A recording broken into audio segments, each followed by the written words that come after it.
So after that, you're gonna be sitting around a lot. They have a TV. They had a TV in mind. I don't know if they do in all other ones, but in mine they had a TV. So just watch TV. Don't fall asleep when you're waiting around. When you're waiting around, do not fall asleep because they might kick you out. Um, so waiting around, and then you go to another section of the building where it's like all different branches. Each has an office. So like Navy has an office, Army, Marines, Air Force. They all have an office. Oh yeah, that's by the way, Coast Guard too. They have Coast Guard. But yeah, so I was waiting in front of the Navy office, and then once you go in there, they're gonna look at all your paperwork, and that's where you're gonna pick your job. Um, what I did before I went, I looked up online. If you type in on Google Army job list or Navy job list, they're gonna come up with all the jobs. Look through all of them and read them. You just have to do this because the last thing you want to do is go in and be like, I don't know what I want. And then you're just going to be sitting there and they might give you something that you don't even want, So do your homework before you go, at least a week before you go. Because I know I took several days doing my research on this because when you think about it,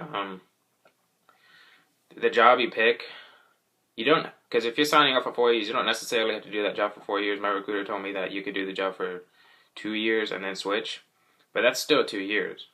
So pick a job that you think you're going to like or you're going to like. And just come up with what I did, I just came up with 5 jobs. First one being the one I want the most, second.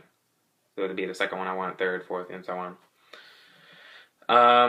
I wanted culinary specialist, but they did not have it.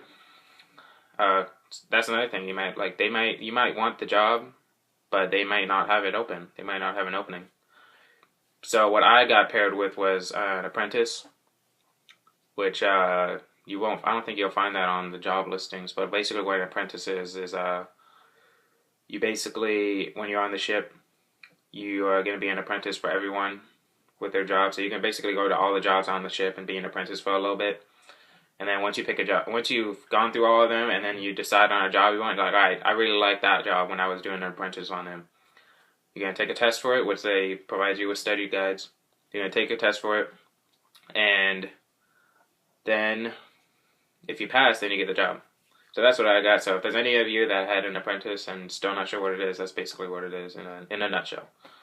So then you're going to pick a job.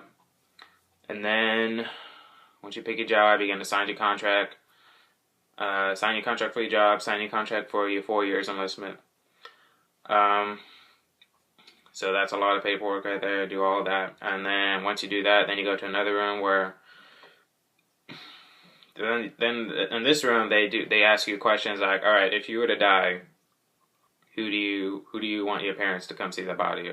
Stuff like that, which for my job, that's not going to apply to me. But if you're like infantryman in the Army or Marines or something what's dangerous, like EOD,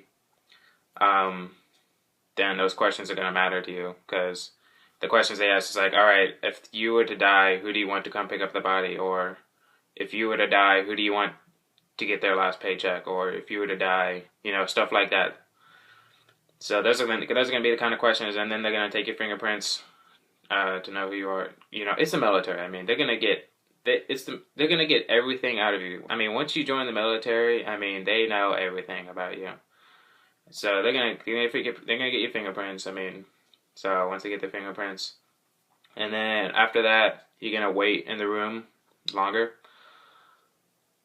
and then more waiting around, and then you get put into this room where they show a video of what you're gonna do to get sworn in.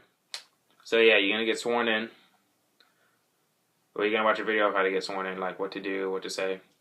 And then they bring you to another separate room. And then the guy in there, he's going to kind of you're going to do a practice run.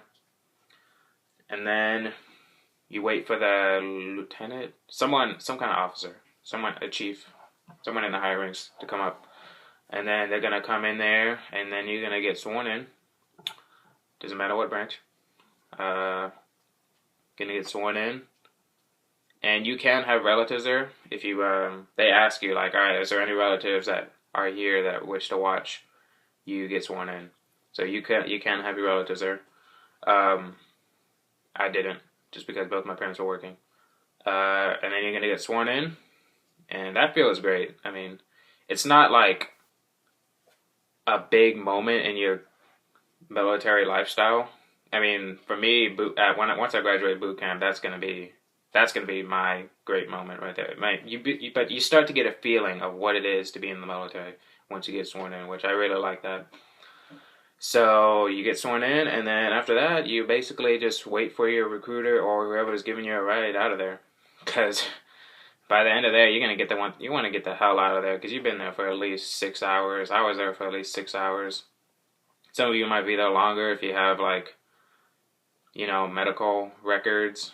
Say because if you have medical, like if you have a broken arm or something like that, you got to get waivers for that or something like that. I mean, I don't really know because I didn't have to do it, but I just know I've heard of people having to get waivers for some things. Like if you had a cyst 2 years ago, you got to get a waiver for that. Tattoos too. Like if you have any tattoos, obviously you can't have any on your face. I don't think they'll let you in.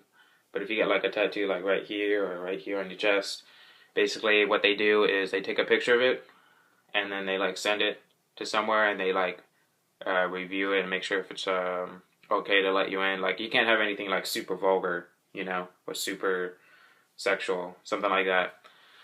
So they take a picture of it, they send it to somewhere, and they review it, and if it's okay, then you can come in. So yeah, and then once you do that, once you get sworn in and then leave, you basically go into the delayed entry program, which is what I'm in right now. And once a month, you're going to have delayed entry program meetings, which your recruiter will inform you on that.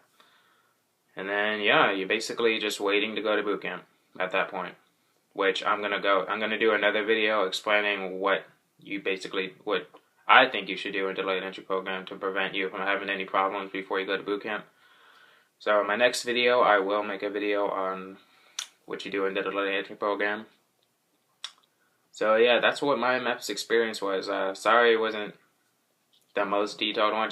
I should have done this, like 2 days after I did it, but I just started this YouTube channel, and I just remember the main things. I don't remember the extremely detailed things.